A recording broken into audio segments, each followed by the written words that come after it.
Hello guys, good morning. So, welcome sa ating first vlog. So, sa lahat po na nag-ask and then nag-message kung ano po yung inclusion ng 200,000 or 195,000 to 200,000 po na unit for DA64V 4x2 automatic transmission, non-turbo power window. So, may available may unit tayo dito po na for release. So yung ginagamit po natin na paint is Ansal po. So para po maganda po talaga yung quality ng mga paint natin, so ginagamitan po natin talaga ng Ansal.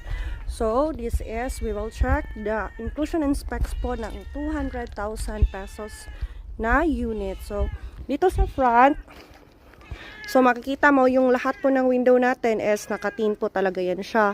So may Suzuki emblem po tayo. So this is also the ordinary headlight para sa mga DA64V. And then yung salamin po